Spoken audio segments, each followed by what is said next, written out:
welcome the Boston Heels, Heather Monahan.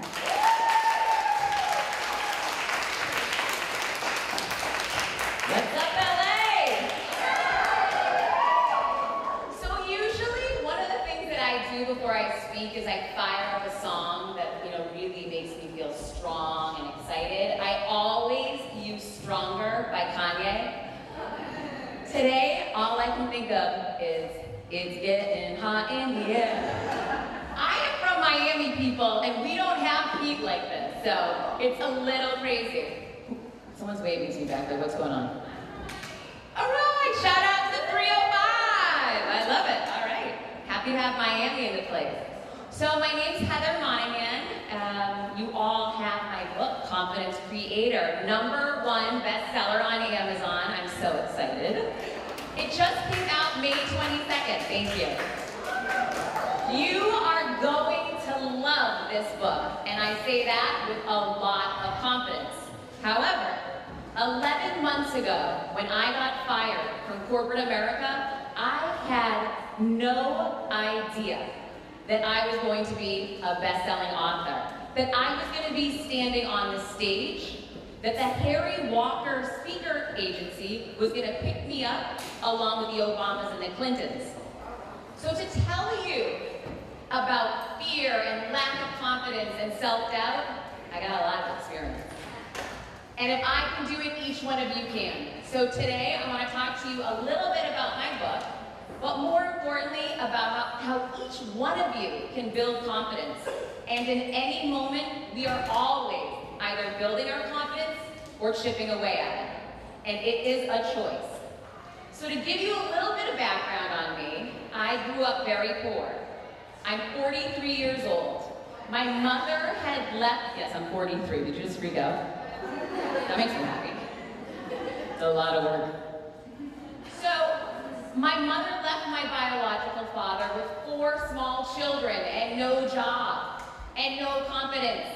So we moved into a trailer behind my grandparents' home. During that time, we lived on food stamps. My life was very, very dark. My childhood really felt like I'm in one lane over here, and everybody else is in this lane over here. And I'm happy for them. That lane looks nice. They're smiling and happy and thriving and beautiful. But I'm in this dark place, and this is what I'm limited to. It took a long time for me to realize I could play a role in changing that. And ultimately, from growing up with a scarcity mindset and feeling as though I didn't have what I wanted and I couldn't have what I wanted, I found drive. And drive for me was the single thing I could move to. I knew I could outwork everyone. So I started with a paper route first, and then I waited tables, and then I bartended. And ultimately I got into sales. But all the way, I outworked everyone. That was the only lever I could pull.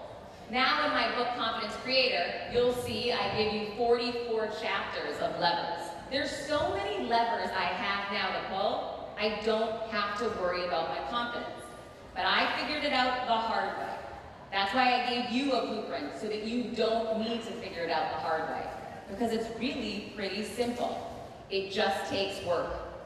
So I got into sales, I outworked everybody. I became the #1 seller for the Gallo Winery within 1 year. And then I got sexually harassed.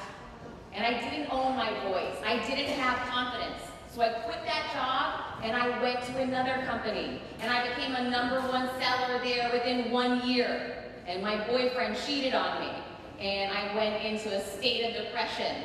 And that's when my boss said to me, would you be willing to take the biggest risk of your life and move somewhere undisclosed to be my partner, an equity partner? At 25 years old, someone was willing to take a chance on me, and I had just been cheated on. I hopped on that plane and did not look back. And where I got dropped off, drum roll please, Saginaw, Michigan. Funny now, not so funny then. So it was horrible. I was basically in the middle of nowhere. I didn't know anyone. But remember, I knew one thing. I could outwork everyone. and that would help me get money so I wouldn't have to struggle. So that's what I did. And I took a $25 million property and I created a valued property of $55 million within 3 years. My company blew up and I created a reputation for myself as being a revenue driver and someone everyone wanted on their team.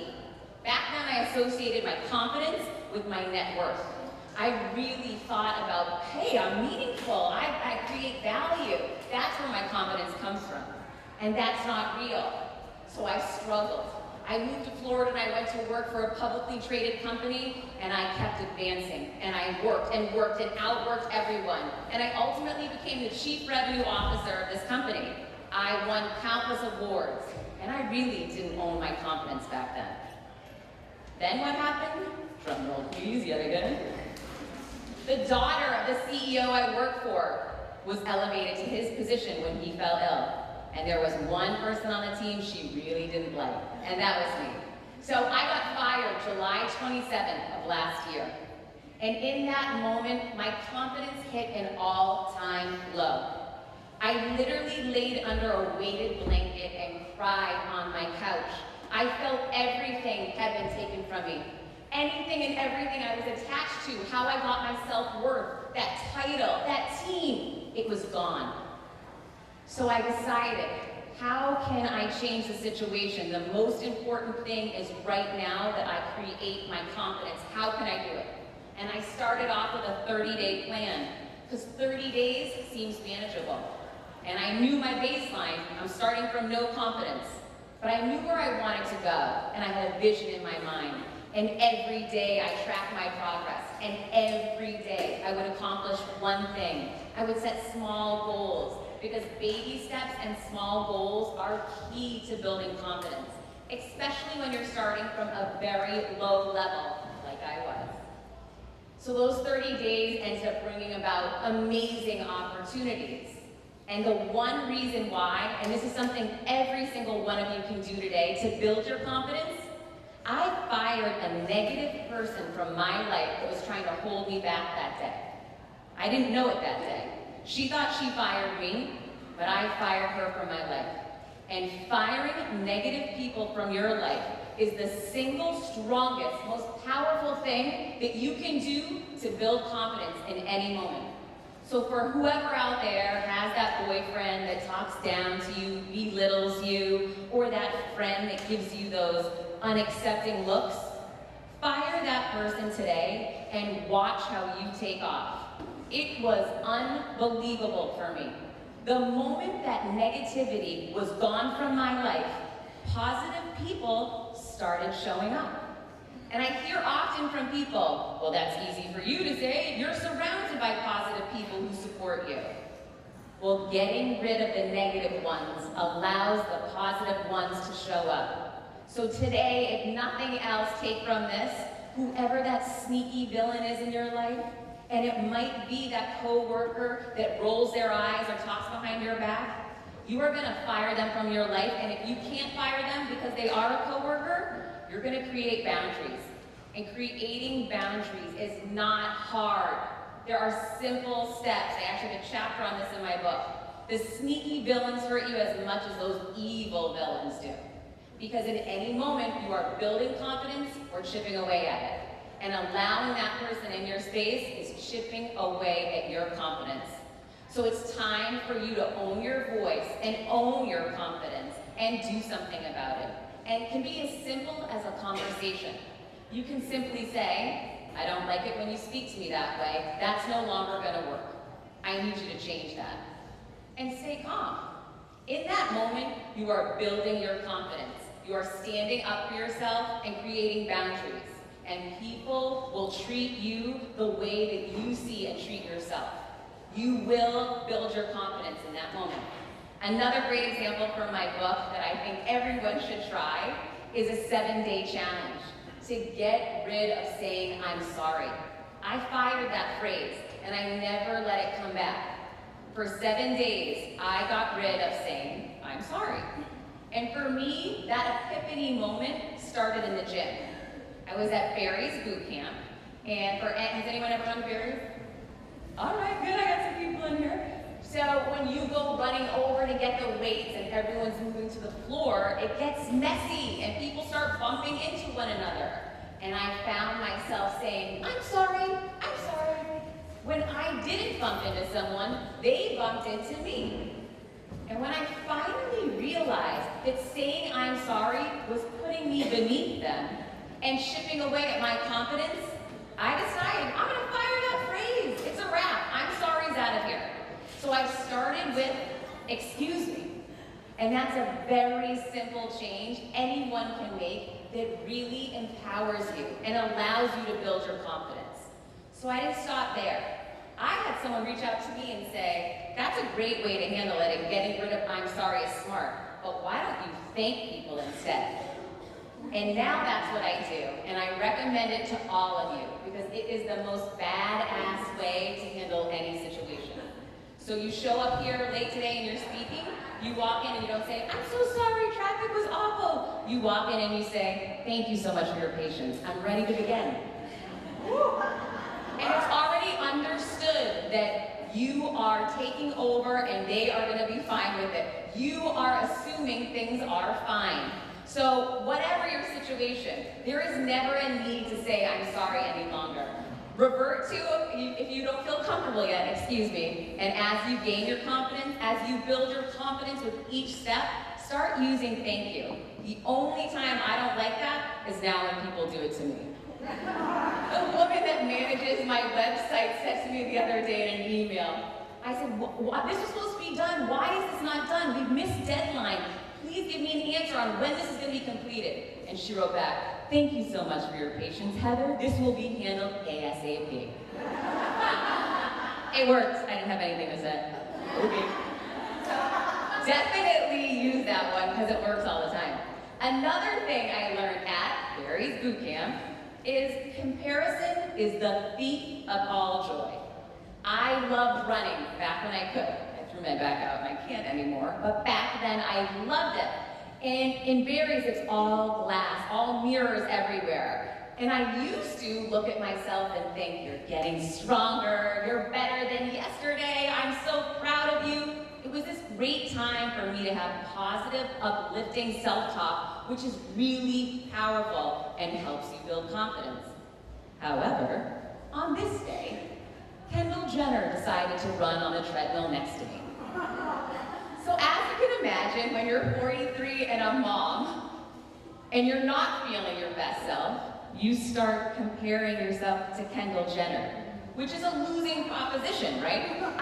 There's no reason why I should do that. What I did and what I decided was, if I have to unfollow people on social media because I'm comparing myself to them, I'm unfollowing them. If I have to separate myself from people because I'm so fixated on what they're doing better than me, I need to take a step back and look at what my unique superpowers are and what makes me unique, why I'm valuable.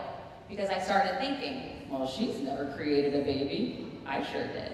All right, that's pretty cool. Well, you know what? She never ran a publicly traded company. So I started thinking about, you know what? She's great in her regard, and I'm great in mine. And creating that distance and creating that separation and really appreciating you for who you are. There is no one just like you.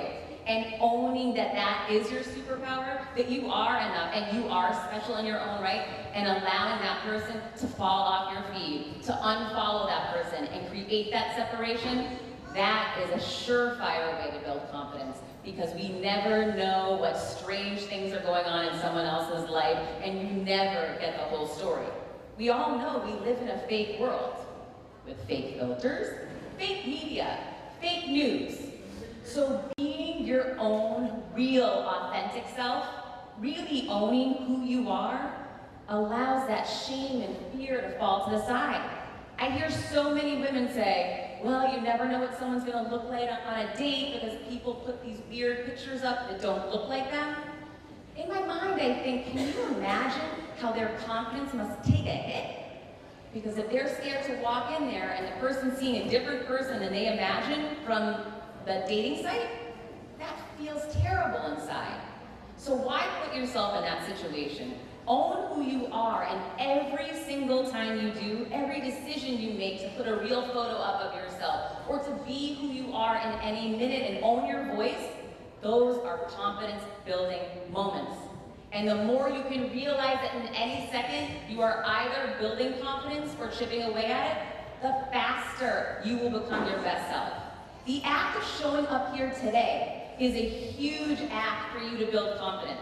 You put yourself first, you took time for you, and you invested in you.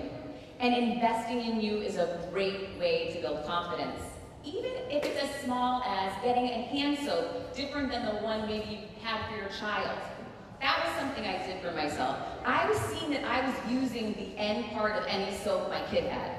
And I thought, you know what? I'm gonna buy a bottle, the color I like, with the scent that I like, and now whenever I wash my hands, this is me, I am so worth this. I am so worth good soap.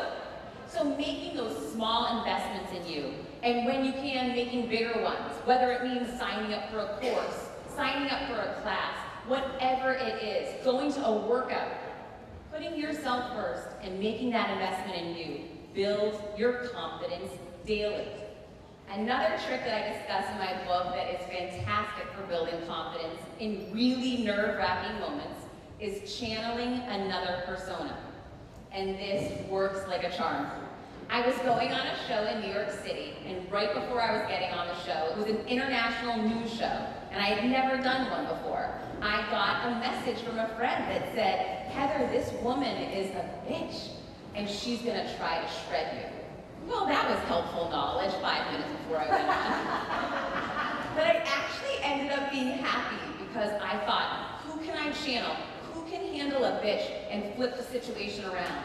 And the only person that came to mind for me was Donald Trump. Like him or hate him, when someone asks him a question, he answers whatever the heck he wants. So I thought, if he can get away with that, why can't I? So I did. So I was being filmed, and she tried to give me a really hard time and asked me questions I had no idea the answer to. We were speaking about the disparaging gap between men and women in the US. I'm familiar with that. And I was answering her questions. She pivoted and started talking about internationally, wanting to know the gap, the gender pay gap in very specific European countries. I didn't have that answer. So I said, in my mind, I'm gonna Donald Trump her right now. And I did. I responded to her, great question. However, a better question would be follow up on your last one. What are we gonna do about the gender pay gap in the US? And when I tell you, this lady didn't miss a beat. She said, actually, you're right, Heather, that's a great point. But I can promise you this, had I been in that situation without channeling Donald Trump and not rehearsing that in my mind, I don't know what I would have said. So creating safety nets that protect you and elevate you to build your confidence in any moment works. And I am such a real example of that. As I mentioned, I was fired 11 months ago. In that moment, I sat down crying, bombing Chardonnay, and sitting under a weighted blanket. Those were not good days at first. But remembering that that woman was out of my life and watching positive people show up to help me allowed me to begin writing. And when I began writing, I thought, I'm not an author. I'm supposed to be in sales. I'm supposed to be in leadership. I'm supposed to be in corporate America. What am I doing? I'm taking the biggest risk of my life. I'm supposed to be in this lane, not this one. It sort of reminds me now of how I explained to you when I grew up. I believed that I was in the poverty lane, and that's where I was supposed to stay. What I've learned, and what I want you all to know this, there don't need to be any lanes. Get rid of the lanes. Blow up the box. The only person that put me in that lane was standing right here. So when I decided I'm gonna write, and I'm not staying in that lane anymore, I'm gonna take a leap of faith in myself. I was petrified. And when I get scared, I pull a few levers. One of them reverts me to my journal. I go back to my journal and I look at different times in my life where I was afraid of something and I moved through that fear and it worked out okay. I ended up alive. I didn't die. It's all working out. So I look at those power moments in my career, in my personal life, when I was petrified, and I still went through with it, and they can be small. It can be texting a guy you're dating. It can be so small, but the whole reason I want you to have those levers is when you are faced with fear that next time, so you can read those 3 examples. And you can say, I didn't die during this one. Chances are, I'm not gonna die now. So you move forward. And I decided, I've got just as good a chance as being an author as anyone else. And I kept writing. One of the ways that I built my confidence was I held myself accountable by finding someone to hold me accountable. A mentor and different people in your life that support you and stretch you to grow are fantastic aids to help you build your confidence. For me, one of those people was when I found an editor. Up until that point, I didn't know if I had garbage on a computer or if I had a book. So I found an editor and I sent him a data dump. And he sent me back a first draft manuscript. Putting myself out there and letting someone see that was scary. But I had built up levers to pull so that I could move forward and take that step. Without that step, there would have never been a book. So finding good people in your life that are like mentors, that are experts in certain fields, and asking them for help can be the change that you need in that moment to advance yourself. It certainly was for me, and it built my confidence when I saw a tangible manuscript. Up until that time, I had just taken a dummy book and put a fake cover over it. Because when I started, I didn't know it was going to be called Confidence Creator. When I started, I didn't know I was writing about confidence. I was simply writing. I was just moving forward, each day taking steps. I even Googled, how do you write a book? And I printed it out too, which is so cool because now I see it and I crack up laughing. I didn't know, do you get a ghostwriter? Am I allowed to write a book? How do I pick a name? What's legal? I didn't have any answers. But when you Google that, it tells you, just start writing. So that's what I did. Now my editor really allowed me to leapfrog so much, and he allowed me to see clearly what this book looked like. That's when I had to pick a name. So of course I Googled, how do you pick a name for a book? And ultimately what I found out is you can pick any name as long as there isn't a franchise out there already with the same name.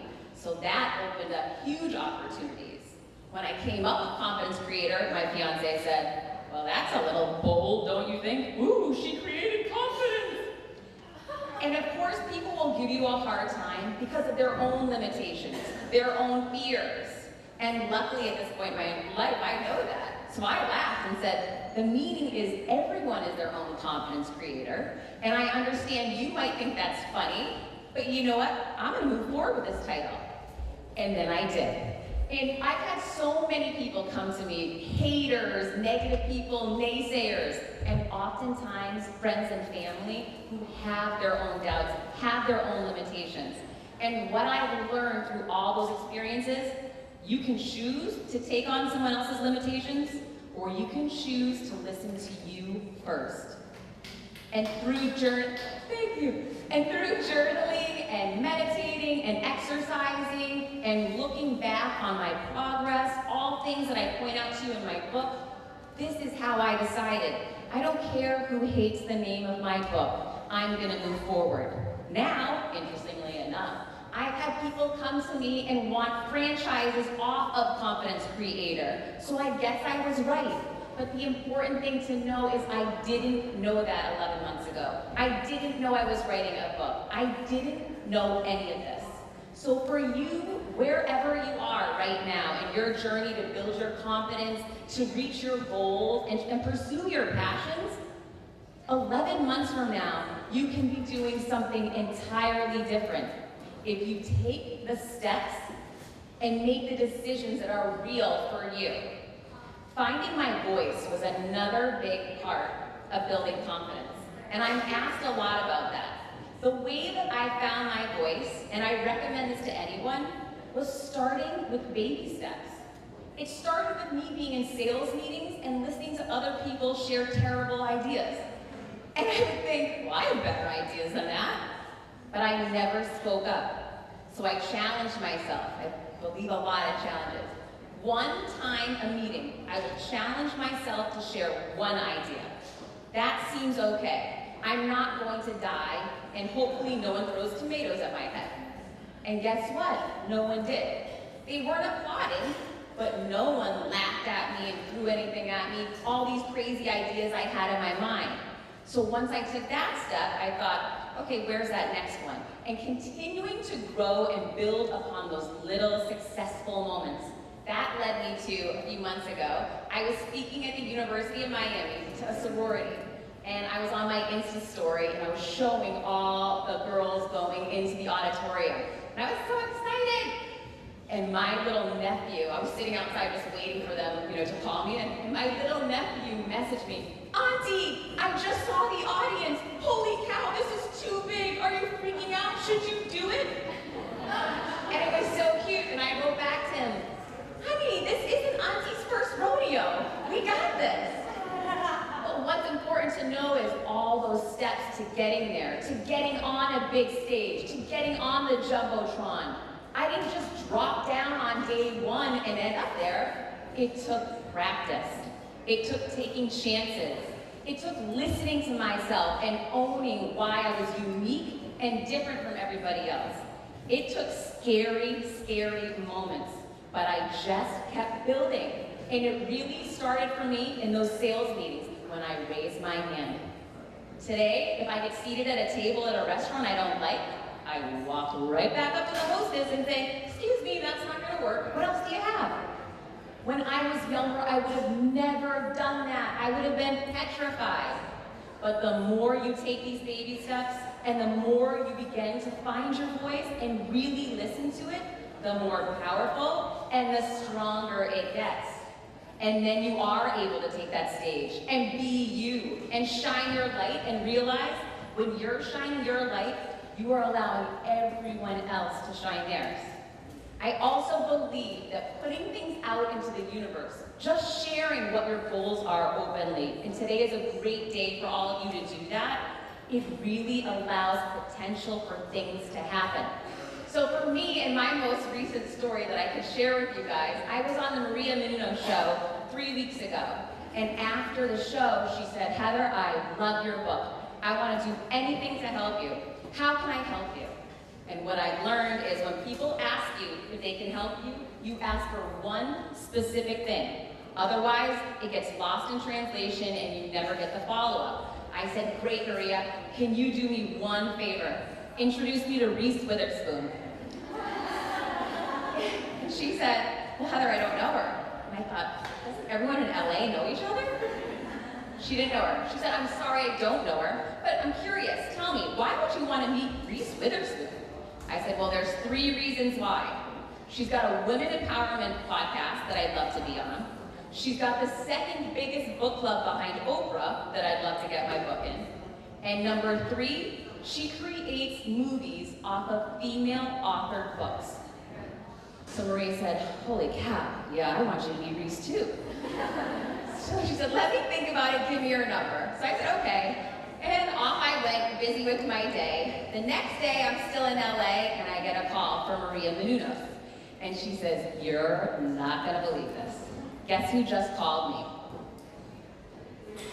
Reese Witherspoon. So Reese called her one day later after I put it out into the universe that I wanted to meet this woman. And I cannot tell you how strongly I believe that this actually is real. So, because I can't even believe this has happened. So she said, "I'm gonna go on the podcast." She invited me on her podcast for next Friday. She said, "Heather, go home, write out a book to Reese Witherspoon, overnight it to me, and make sure I don't forget. And that morning, text me. I wanna pitch you, I wanna pitch the book, I wanna get you in front of Reese Witherspoon." And she did every single thing that she said she was. That was a powerful moment. Knowing that she put that book in that woman's hands and that she had it meant everything to me. But none of it would have happened if I didn't have the confidence to ask her for what I really wanted. And that is such a powerful moment that I encourage all of you to do. Whatever it is that you want to do, put it out into the universe. And asking for help is not something weak people do. It is something very strong people do.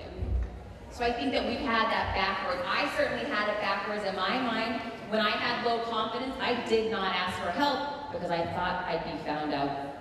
I'm a fraud. I really need help. Instead, getting fired taught me that asking people around me for help has been such a powerful way for me to see the support, the love, and encouragement from those around me. My network that I built, I finally tapped into it, and I'm able to access opportunities that have blown me away. And just as important as asking for help is helping others. And whenever you help someone else, it is always a confidence-building moment. Even if you hold the door and someone says thank you and you say you're welcome, it just reminds you of that value, that intrinsic value that you have, that you can offer to the world every single day.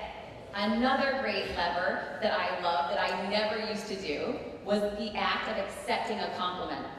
When I was younger, people would say, "Oh, you look so beautiful," and I would say, "Oh, that's genetics, I really have nothing to do with it." The act of making a negative comment back to someone when they give you a positive comment and a compliment, it hurts them and it hurts you. You're not worthy of that compliment. So I've trained myself, just like going to the gym and trying to get fit. I work every single day, and I taught myself that when someone gives me a compliment, I thank them. Thank you. And I know that sounds weird, but it is so powerful because you begin to see that you're worth that comment, whatever it may be. And there is a lot of power in that. The other thing that I've talked a lot about in my book and want to share with you is that fear is a liar. It's not real. It is only in your mind. And this is coming from the woman that was having panic attacks days leading up to May 22nd when my book was going to drop. My book is a compilation of the lowest moments in my life and how I learned how to build confidence from them and how you can too. Can you imagine how scary that is? I share that I was arrested, divorced, and all the other awful things that have happened in my life. But what ended up happening was it ended up being the biggest confidence-building moment of my life. That I moved through that fear, that I leaned on those past experiences, and that I realized when I feel fear, I need to move faster. And that's what I did. And that book coming out and becoming a #1 on Amazon was never in the plan. And I was never supposed to be an author. Remember, my lane's over here with poverty and sales. And the fact that I blew up those lanes and the fact that I ran right at the fear when I felt it is the exact reason why I'm standing up here on the stage. And I want you all to know, in 11 months, you can create your confidence, and in 11 months, you can completely change your life and go from sales executive to author. So hopefully a couple of those tips help you. There's so much more in the book, but I want to open it up now for Q&A if anyone has any questions.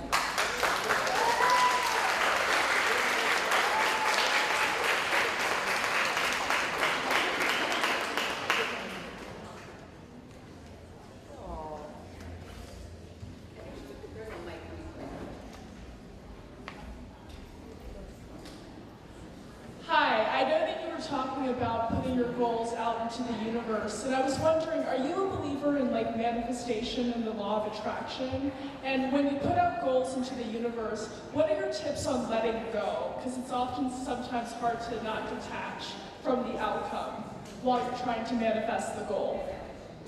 A lot of that goes back to your confidence and belief in yourself, right? And so I think it's not just about manifesting or putting it out to the universe and then obsessing over it. Because if you are, you're hanging on to something too strong, that's not going to work. But instead, when you build your confidence, it goes back to all these other things that you can do. And the more confident you are, the more you realize, if you put it out there and it happens, it was meant to be. And if it doesn't, something so much better might come along. And I say that wanting you to have that image of me on the couch when I got fired and I felt everything was taken from me. And I never knew that in 11 months this was going to be happening.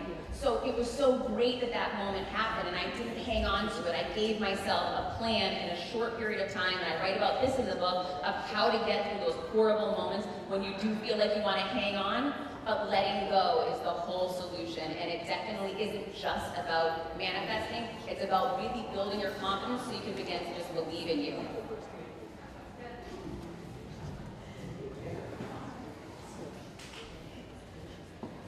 Are there any more lights you can put on me, maybe? She'll bring a mic to you in a second. Hi, you mentioned comparing yourself to others, and that's something I do a lot, especially in regards to my career. And so I wanted to know if you had any helpful tips. I'm sure there are in the book, but that you could share so that I can help break that. So one of the things I would recommend is whoever those people are, and I was stalking my ex-boss because I was like, oh, I hope she's not succeeding without me. You know, I would not allow myself, and I always break things down to a small window. For 1 week, I'm gonna unfollow this person on social media. For 1 week, I'm not gonna Google this person. For 1 week, I am not gonna compare myself to her. But setting these small goals for yourself, you'll start seeing how much more positive you feel, which will encourage you to keep that going. And if it's someone that's in your office, that's right near you, and this is terrible, but some woman was in love with my fiance, and she would call him and drive him crazy, and I was comparing myself to her because she was super successful and making a lot of money. And as I learned more about the story, I thought, oh my gosh, I'm so glad I'm not her. So figure out one time in your life, one example that you can have where you thought someone was, oh, perfect and amazing, and then you see, oh, heck no, they weren't. And then whoever you're comparing yourself to, remind yourself of that situation, because I guarantee you this, in this fake world we live in, that person's not being all real, and it's probably much more like the story that you have in your mind.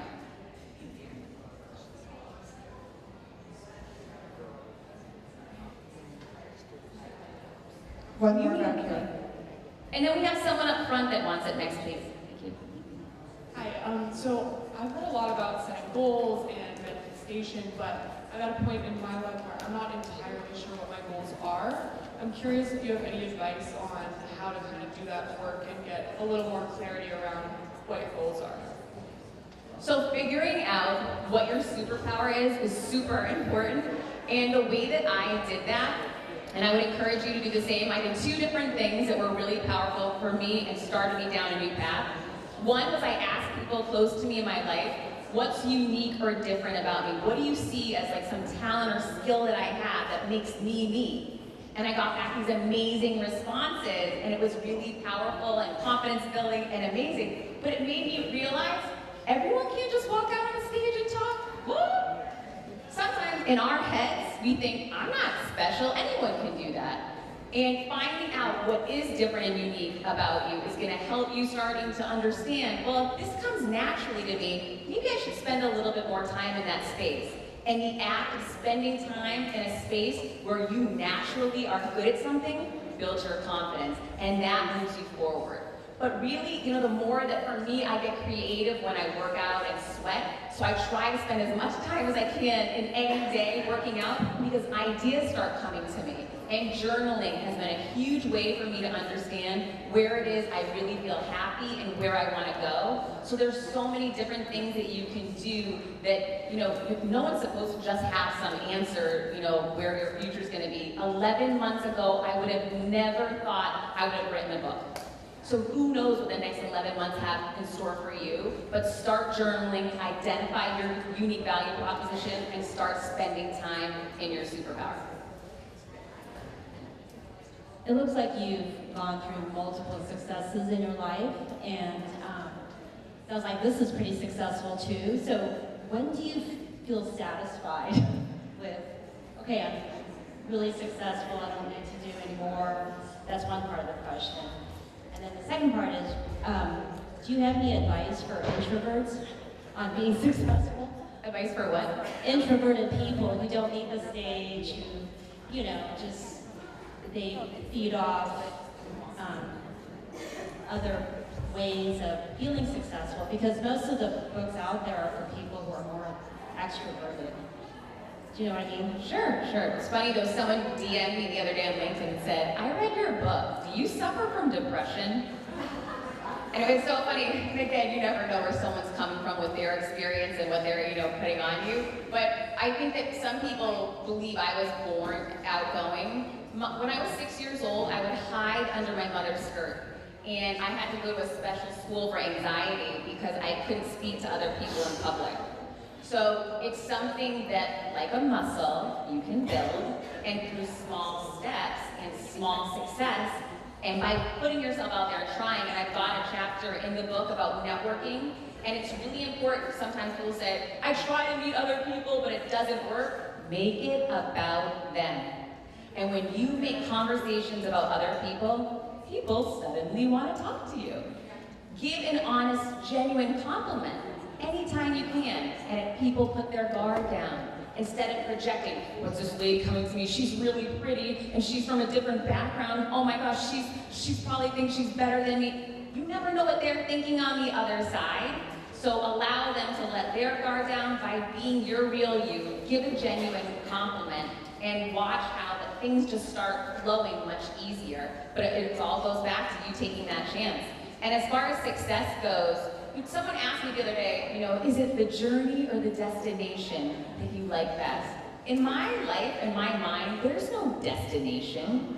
The whole thing is the journey. And for me at 43, trying to finally grasp that, because I used to think kind of like what you're saying, okay, if I can get to CEO, then that's when it'll be enough. No, because then once you're at CEO, you are screwed. It's on your back, and you better kick it up a notch and get better. So I started coming to grips with, the book made #1. How do I keep it at #1? The book did this. Now I have to go here and do this. It's really about the process of discovering who you truly are, continuing to build your confidence so you can move forward with opportunities, and not looking at it like, when is this enough? If I make this much money? No, that is not a part of my plan. It's really about, to me, following my passion. And when I started out with the book, the way I got the confidence to do it, I said to myself, if this book can help one person, it was worth me taking this risk. And really looking at it, it's so meaningful, and I get amazing messages on social media about helping people, and that just drives me forward, that I want to keep helping. Thanks, Heather. Oh, now we're doing a book signing out there for anyone who wants their book signed. Thank you.